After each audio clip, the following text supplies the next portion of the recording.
Victor Aubert. Bonjour Liselotte. Comment allez-vous ? Très bien, et vous ?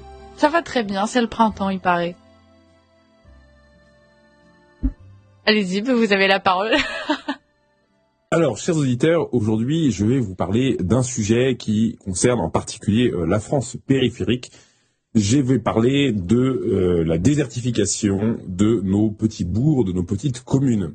Je vous parlais il y a 2 semaines de la France moche, et je crois que le cauchemar à venir pourrait être encore pire, c'est-à-dire celui de la France morte. Nous habiterions tous dans des quartiers dortoirs, nous traverserions des rues désertes sans trottoir, il n'y aurait plus de commerce, plus d'entreprises, plus de centre-ville, plus que des résidences privées, fermées sur l'extérieur, et toute la vie sociale se ferait désormais virtuellement, par écran interposé. Et pour que ce cauchemar ne devienne pas réalité, il y a des pistes, des solutions, et c'est de cela dont je voudrais vous parler ce matin. Alors la situation est plus que préoccupante pour le commerce rural et dans toute la France périphérique pour plusieurs raisons. D'une part, il y a une baisse du pouvoir d'achat des Français qui est liée, comme vous le savez, à l'inflation, notamment sur les prix de l'énergie, qui ont impacté aussi l'ensemble de la chaîne des prix et du coup, in fine, les petits commerces, puisque les Français ont moins de budget pour aller faire leurs courses. Aussi à ça, il faut ajouter l'explosion du e-commerce. En 2024, on dit que 42% des Français font régulièrement leurs achats en ligne. Donc vous voyez bien que forcément, on va plus dans des boutiques choisir ses vêtements ou même faire des courses pour acheter des produits d'électroménager. On fait tout ça en ligne. Il y a aussi, de manière générale, une désertification de la France rurale. Ces communes ont perdu 30% de leur commerce sur les 10 années qui précèdent.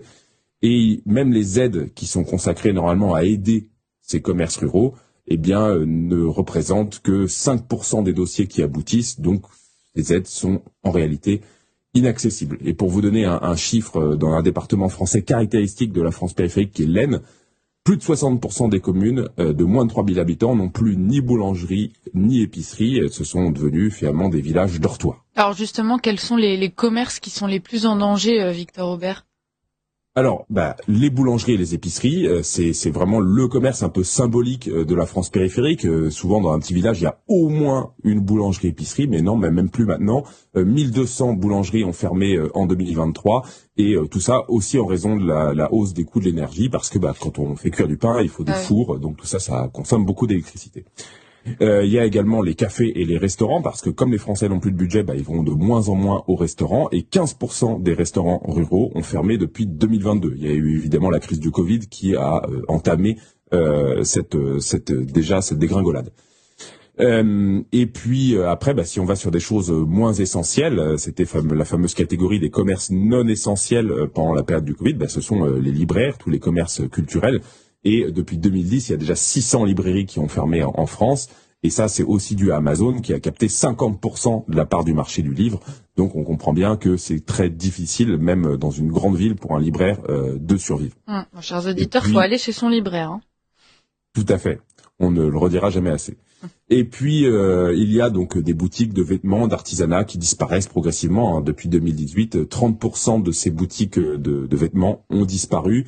Dans certains départements, on tente de survivre en mutualisant des boutiques, mais tout ça est quand même très triste, très sombre, chère Liselotte. Oui, mais alors il n'y a pas que des choses tristes et sombres. Victor Aubert, je compte sur vous pour nous dire que tout n'est pas perdu.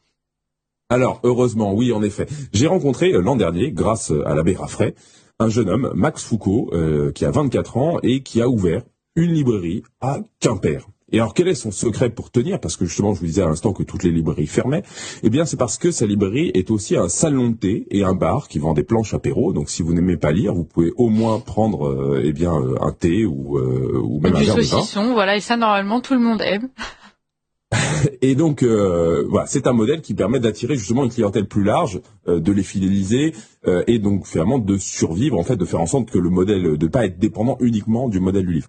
Et d'ailleurs, on voit que certaines grandes institutions, comme la Procure à Paris, place Saint-Sulpice, adoptent ce modèle. J'y étais il y a pas très longtemps, j'ai vu que le rayon artisanat monastique, donc qui vend lui aussi des produits, du vin, des alcools, etc., a doublé. On peut également, il y a un café maintenant dans la Procure, on peut boire des cafés bio, torréfiés, ça plaît beaucoup aux bobos. Entre l'achat de livres. Bref, en fait, au-delà de tout ça, je pense qu'il y a un modèle qui semble prometteur pour essayer de faire en sorte que des lieux de sociabilisation que sont les commerces de centre-ville puissent survivre. Et donc ce modèle, cher Lisotte, c'est ce qu'on appelle les tiers-lieux. Bon, vous allez nous expliquer ce que c'est.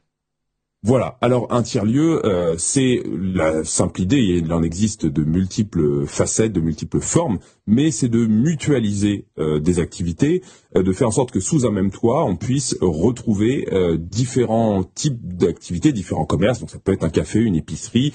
Ce qui est très à la mode, c'est les espaces de coworking. Donc on va justement utiliser un bureau à un endroit où plusieurs personnes utilisent un bureau. Ça permet d'économiser un loyer.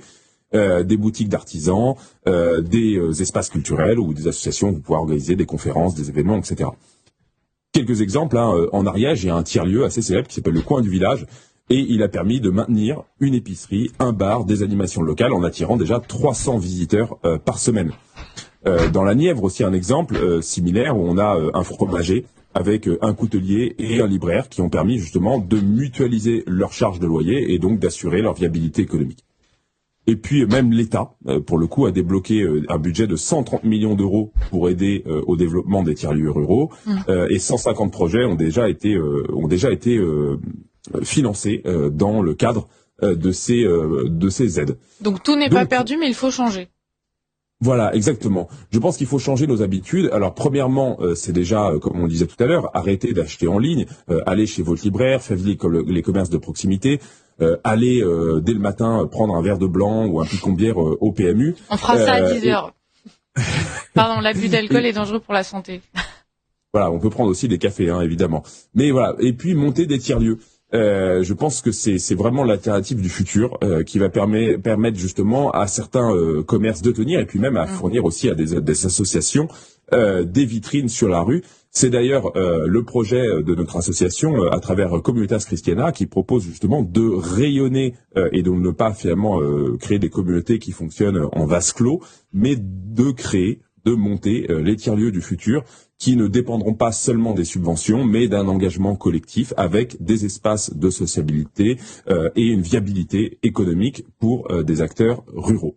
Voilà, chers amis, à vous de jouer. Voilà, plein de beaux projets, on est très contents. Merci beaucoup Victor Robert pour toutes ces actions, merci pour cette chronique, puis à la semaine prochaine. À la semaine prochaine, chère Lisotte.